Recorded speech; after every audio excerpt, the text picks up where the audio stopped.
విమాన సంస్థలు ఇంత పెద్ద దేశంలో రెండే ఉండయి అంట. ఏంది గోలేందన్న, ఈ రాజకీయం ఏందంటావు? అంటే విమానాశ్రయాలు అవి కూడా విమాన సంస్థలు ఏమంటాయి, ఇండిగో అవన్నీ నాకు తెలిసి ప్రైవేటీకరణ, అంటే ప్రైవేట్ వాళ్ళదే.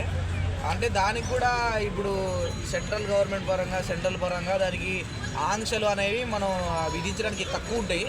సో మొత్తంగా సెంట్రల్ గవర్నమెంట్ కంట్రోల్లో ఉంటే వాళ్ళకి భయం కూడా ఉంటుంది. ఎందుకంటే మా ఇష్టం, మా దగ్గర డబ్బు ఉంది, మేము ఆపుకున్నప్పుడు ఆపుకుంటాం, 1000 కాకపోతే 2000 రద్దు చేసుకుంటాం. అంటే సెంట్రల్ గవర్నమెంట్ పరంగా కూడా కొన్ని ఇప్పుడు విమానాశ్రయాలు కొన్ని గవర్నమెంట్ ఉంటాయి, మరి అన్నప్పుడు విమానాలు ఎందుకు గవర్నమెంట్ ఉండవు? అదొకటి. ఇంకొకటి, విమానాశ్రయాలు రద్దు కాగానే సెంట్రల్ గవర్నమెంట్ ఏం చేసిందంటే 100 ట్రైన్లో 200 ట్రైన్లో పెంచింది. మరి నీకు నార్మల్గా ఇప్పుడు కొద్దిగా ఒక మధ్య రకం అంటే మిడిల్ క్లాస్ ఫ్యామిలీ నుండి కొద్దిగా పైన ఉన్న వాళ్ళే విమానాలు ఎక్కుతారు. నార్మల్గా నువ్వు మన ఇండియాలోనే ఉన్నాగా నార్త్ స్టేట్లు వాళ్ళ ట్రైన్లు ఎట్లుంటాయన్నా ఘోరంగా అంటే ఘోరంగా, జనరల్లో ఘోరంగా నిండిపోతాయి. అప్పుడు ఎప్పుడు ట్రైన్లు మరి అక్కడ పండగలు వచ్చినప్పుడు కిక్కిస్లాట్ అవుతుంది. కొన్ని 100,000 మంది భోగిలో ఇరుక్కొని పోతారు. ఎప్పుడైనా పెంచారా? ఎప్పుడైనా 100-200 ట్రైన్లు పెంచారా? అంటే డబ్బు ఉన్నోడికి ఆపదు, అంటే కష్టం వస్తే ఎమ్మడే రియాక్ట్ అవుతారు ఎవరైనా. ఇప్పుడు పేదవాళ్ళు వాడు చచ్చినా, వాడు ట్రైన్లో చచ్చినా, 10 మంది కొట్టుకొని చచ్చినా, నీకు తెలుసు లేదో నార్త్ ట్రైన్లలో స్లీపర్ టికెట్ తీసుకున్నా కూడా లోపలికి వెళ్ళి కూర్చోలేము. ఆ ప్లేస్లో మొత్తం నిండిపోయి ఉంటుంది, ఎవరు పట్టించుకోరు. ఓకేనా? అట్లాగే ఇంత పెద్ద దేశంలో ఓన్లీ 2 సంస్థలే ఉండటం ఏందన్న ఈ విమానానికి సంబంధించి?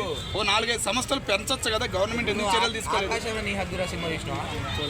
దాంట్లో హీరో ఏం చేస్తాడంటే ₹1 నేను ఫ్లైట్ ఎక్కిస్తా అంటాడు. ఎన్ని కష్టాలు వచ్చాయి సినిమా మొత్తంలో. డబ్బున్నోళ్ళే పొలిటికల్గా వస్తాయి.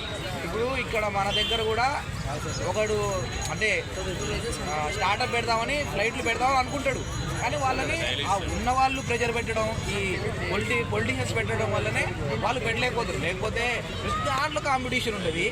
నార్మల్గా ప్రతి దాంట్లో ఒక మైక్ తయారు చేస్తే వాడు ఇంకొక మైక్ తయారు చేయడానికి దానికి కాంపిటీషన్ ఉంటుంది. వాచ్ తయారు చేస్తే 10 వాచ్లు తయారడానికి కాంపిటీషన్ ఉంటుంది. మరి ఫ్లైట్లో ఎందుకు కాంపిటీషన్ ఉండదు? ఎదగనియరు రానియరు. కానీ ఖచ్చితంగా ఇప్పుడు దీనివల్ల అంటే వాళ్ళు ఖచ్చితంగా వాళ్ళ మెయింటెనెన్స్ వల్ల, వాళ్ళ అజాగ్రత్త వల్లే జరిగింది. దీనివల్ల ఇంకా వేరే ఏం ప్రాబ్లం లేదు. వాళ్ళు పట్టించుకోలే. 1000 కాకపోతే 2000 మేము రద్దు చేసుకుంటాం, మేము పెంచుకుంటాం. అడగడానికి మీరు ఎవరు అవసరం, మీ టికెట్లు మీకు కొడతాం, మీ టికెట్ డబ్బులు మీకు కొడతాం.